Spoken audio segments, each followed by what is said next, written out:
Hello, everybody. Welcome back to the channel. I appreciate you joining me today. I wanted to create a video that was in response to a recent study that was done that found the top 4 red flags from hiring managers in the interview process, which are dishonesty, rude language or behavior, criticizing past employers or coworkers, and the lack of preparation. So with that, let's dive right into each of these. So like I said, there was a recent survey done of about 625 hiring managers across 10 different sectors, including IT, education, arts and entertainment, manufacturing, et cetera. So a variety of hiring managers, a variety of sectors. And while I know it's only 625, which is overall a small sample size from all hiring managers out there, this honestly was pretty spot on with what I have experienced in myself as a hiring manager.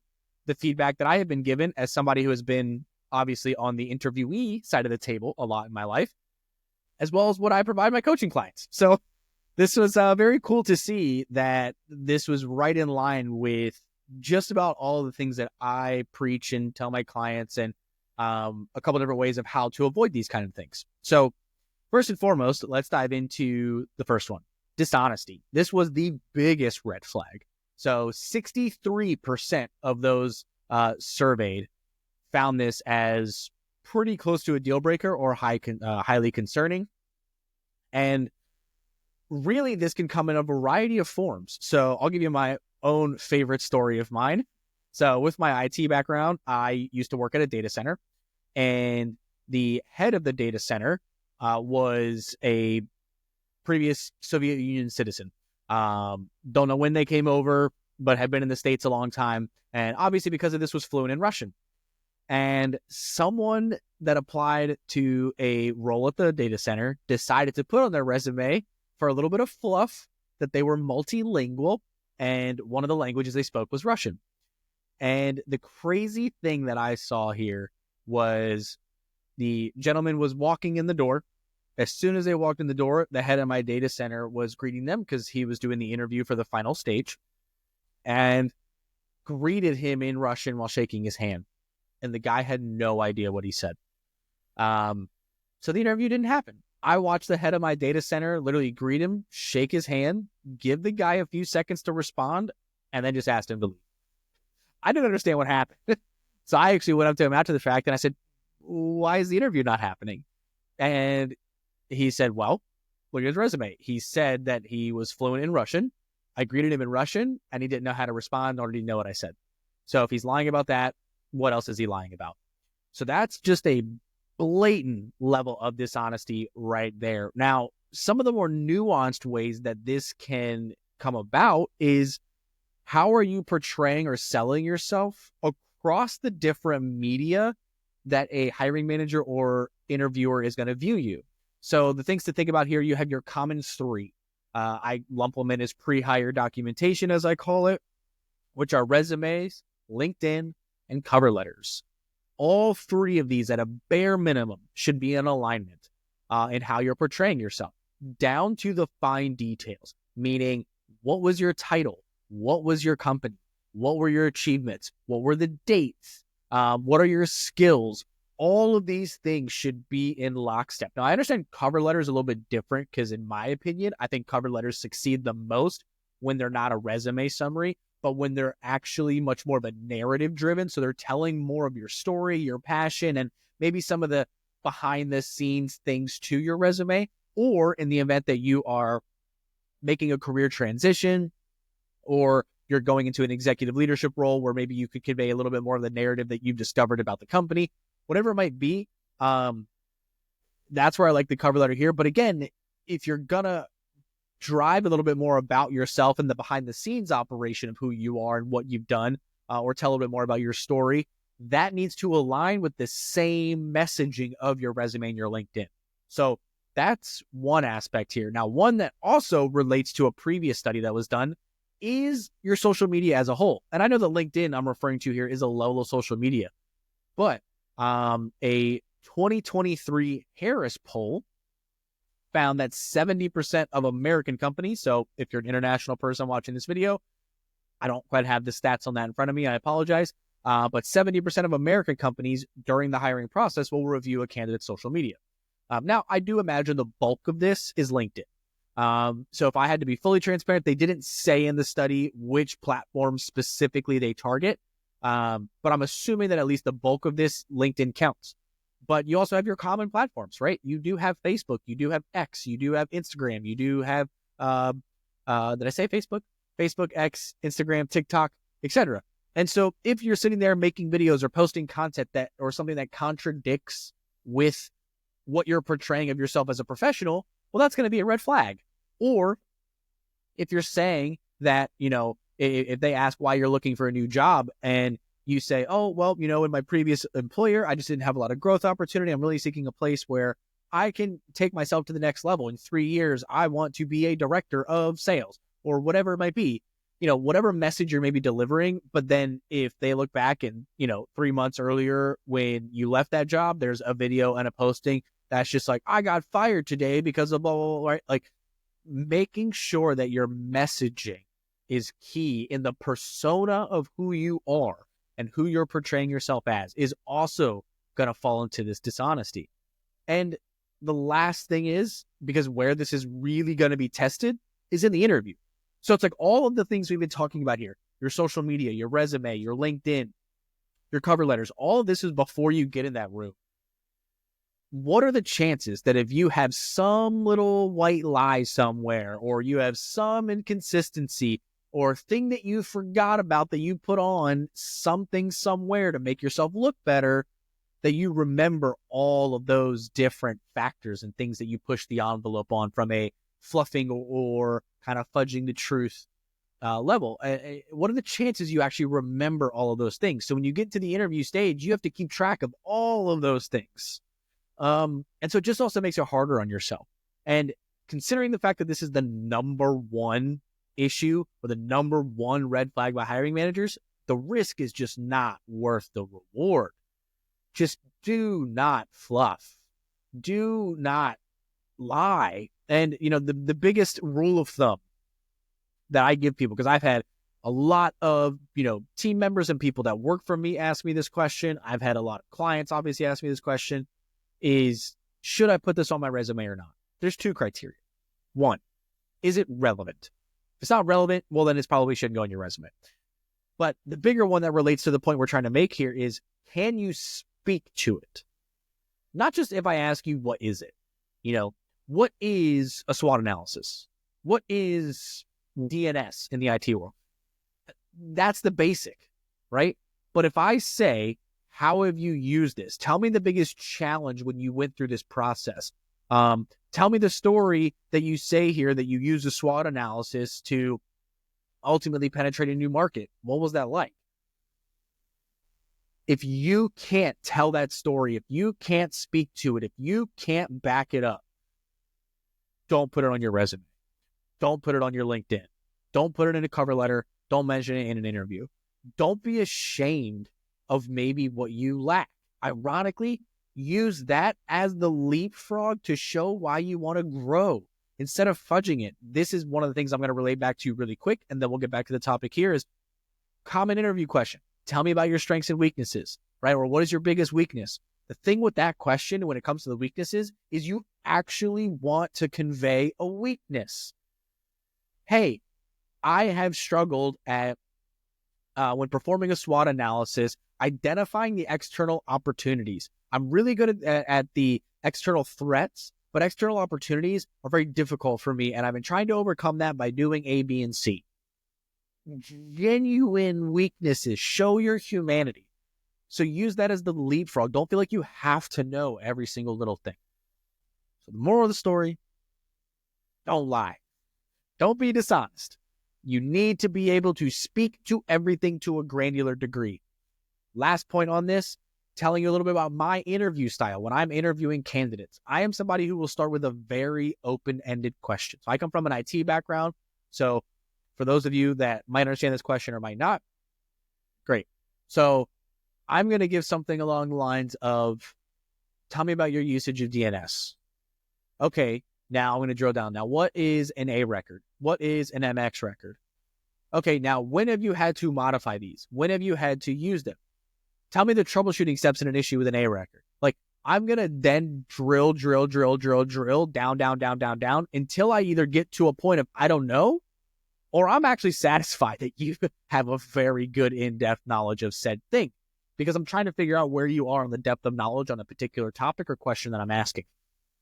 So that's why being honest is also key, is I'm not alone in that interview style. I'm going to start with a broad stroke question and narrow down until either I don't know, or until I'm like, all right, this person's awesome and knows their stuff. On to the next topic. Okay. So that is red flag 1. Don't be dishonest. Just be genuine. Know your weaknesses and convey them as well.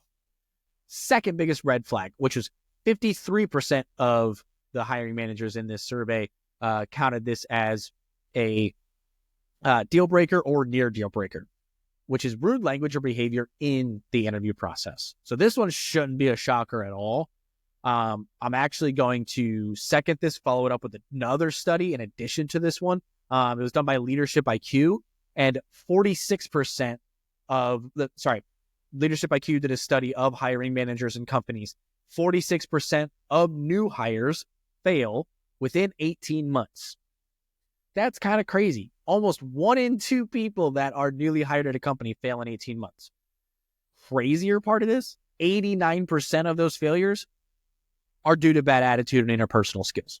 So this kind of relates hand in hand. So not only is it a red flag within the interview process, but there's more and more data showing that companies are not going to ignore this and are not going to push past it because of that 1 in 2 failure rate. And then 90% of, or I mean, I know I'm rounding up by 1%, but 90% of the failures being due to this issue. Now, this is also one that encompasses a little bit more of some adjacent activities. So this could actually be your body language in the interview. This could also be showing up late. So it doesn't have to be this overt, aggression or sarcasm or smartassery or anything like that through the interview process. It can actually just be a little bit more of these I'll almost put them as intangibles in the process, but the other things that were directly cited, like I said, were being late, and then the negative body language. So a couple things to kind of know there. Being late, first of all, should only ever happen if it's an in-person interview. If you're late to a remote digital interview, you failed. That's straight up. You should be ready to go on the computer, in the meeting and in the lobby at least 5 minutes early. Now, I typically recommend 5 to 10 because it is that digital-based interview. In person, I actually recommend getting there 15 minutes early. But I actually do it more for the selfish reasons of you as the person that's being interviewed, which is you can be in that environment for 15 minutes on your own, theoretically. They'll usually have a place for you to wait. You can get a little bit of gauge of the culture, the working environment, the physical space. You can kind of get accustomed to that. You could do a little bit of breath work, meditation, calm down, relax, play some of the stories and things that you want to say in your head. So you can kind of do a little bit of last minute prep with yourself, but in the physical environment, give or take, of where the interview is going to be. So that way it doesn't feel like a completely new and foreign environment to you. So get there early, straight up, plain and simple. Now, in terms of the body language one, so this is one that's very interesting. So I tell people the best strategy when it comes to body language in an interview is mirroring. So if you mirror the body language of the interviewer or interviewers, it just naturally makes people feel comfortable. Test this out in your own everyday life. When you are having dinner with your spouse, or you are out and about at the grocery store, mirror the body language of the person across from you, and there's just a level of comfort that you just feel and that they feel as well. That goes such a long way. It makes them feel not alone, or like you understand them, or you are one of them in a very unspoken, human, primal way. So body language mirroring is always my go-to strategy for interviewing. Now, some of the call-outs of what not to do, right? Negative body language. Could be, the biggest one is going to be crossing your arms. You putting yourself in a position that is closed off. If you are especially crossing your arms and then also pulling your shoulders in, pulling your shoulders up and closing yourself off even more. It could be, for instance, also hands. So I'm a very handsy person. If you have noticed some of my previous videos, I don't mean that in a Me Too way. That is very much of a speaking way. But I'm one that I talk with my hands a lot. And so if be mindful of what you're doing with them. And if you're maybe, fidgeting or making fists or, kind of doing things of, tensing and tensioning your hands. And obviously I have my hands up here so you can see kind of what I'm doing.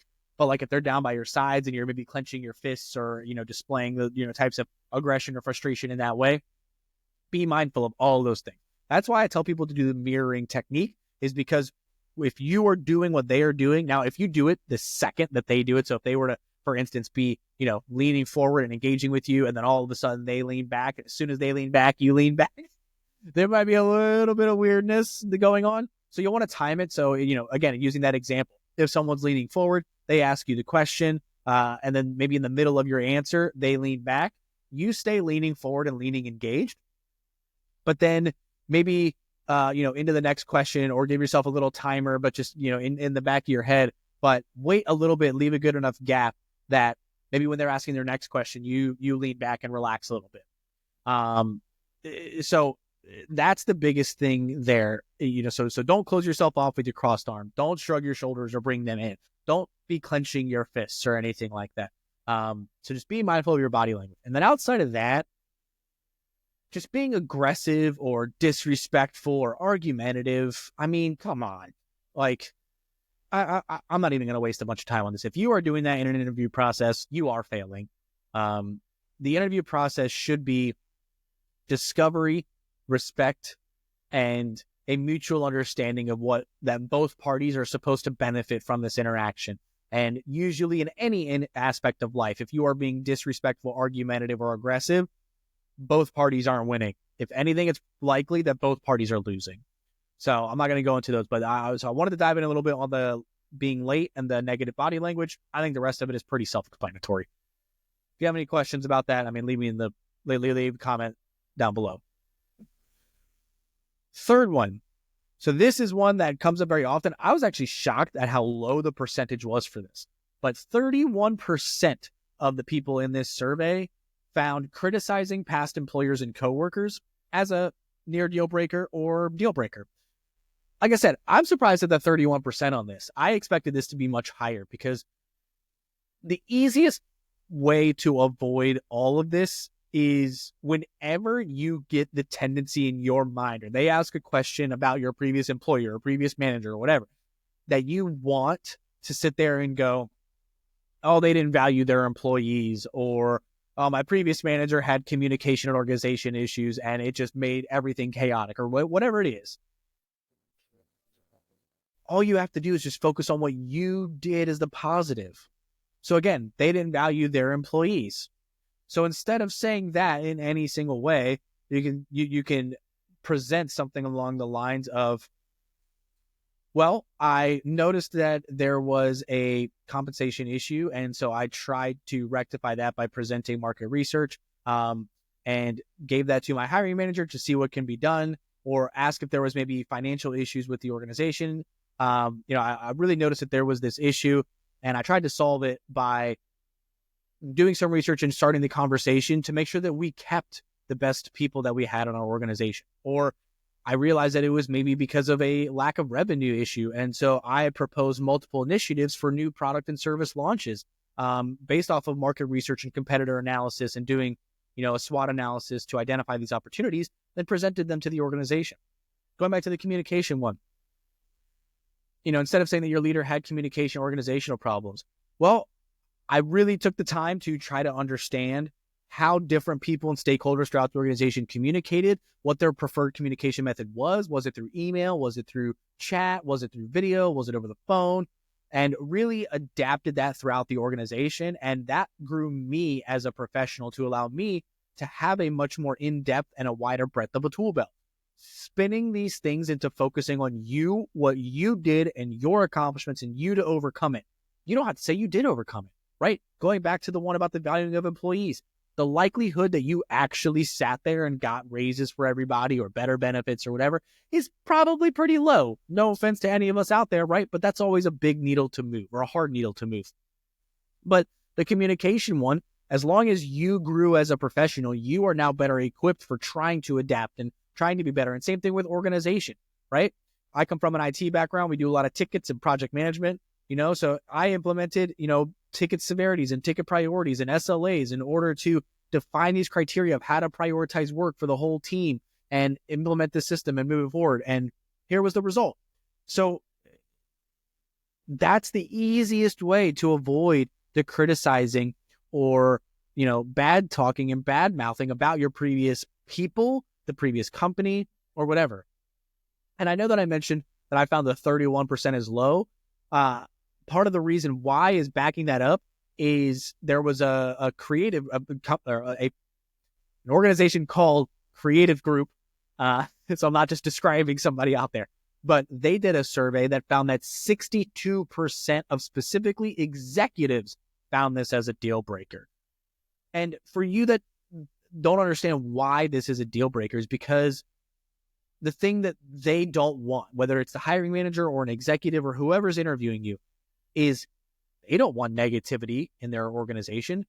Negativity and toxicity breed and spread like the worst disease you can imagine.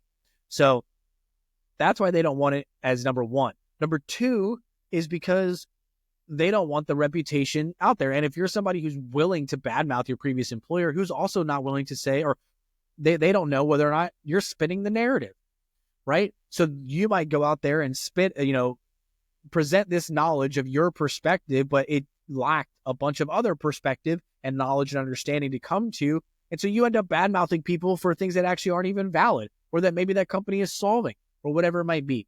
So that's why companies don't want this, is just they don't want the negativity and toxicity inside their teams. So just avoid it by, instead of saying anything bad, just focus on what you did to overcome it, how that made you a better professional, what the growth opportunity was, and then what the results were. That's it.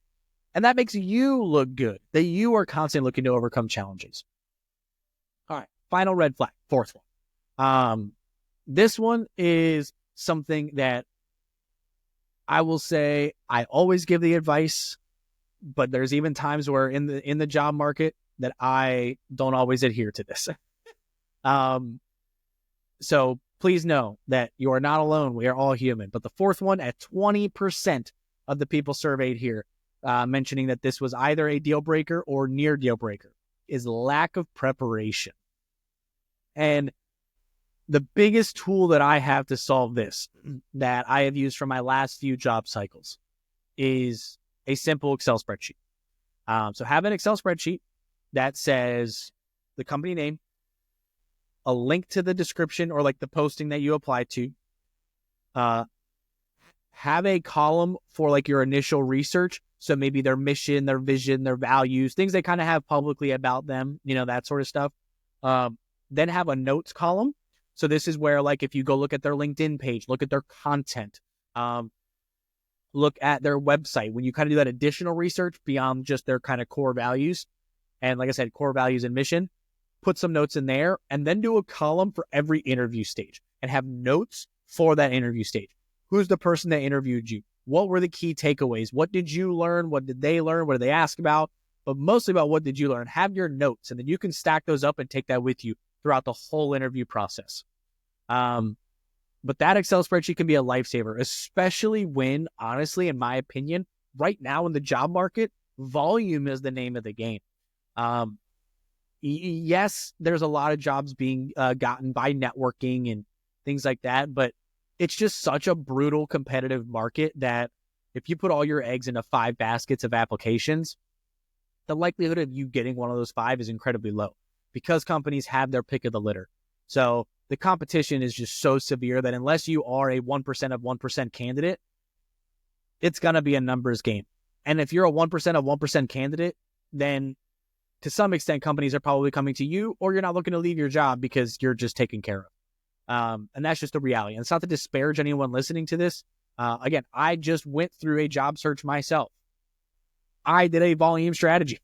I kept notes on every single thing. I kept notes of every interaction. I had an Excel spreadsheet. Like, what I just told you to do is what I did in order to keep myself sane. So then when I get a call from X company, or I have that next interview, I can review my spreadsheet. I can go to the job description. And really what this allows you to do is to be prepared for what was the title you went for? What stories are you going to tell that matter? What skills are you going to highlight? What results are you going to highlight? It allows you to make sure that your responses to the interview are tailored to exactly what you want, especially if you have a good recruiter or good HR person in the process. That's like, I'll give you the job that I got now. One of the people I interviewed with, I was told, hey, you like to be long-winded, but this person really values brevity. Beautiful. Now I knew going into that interview, alter my communication style, keep it short, keep it curt, boom, done. So it's one of those things to where having these notes is super, super valuable. So be prepared. Do research on the company. Like I said, not just look at the website, but look at their LinkedIn page. Look at their content pages.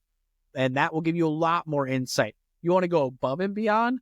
Try to connect with people on LinkedIn at the company and see if they'll be willing to answer some of your questions about the company or have a 5-minute conversation.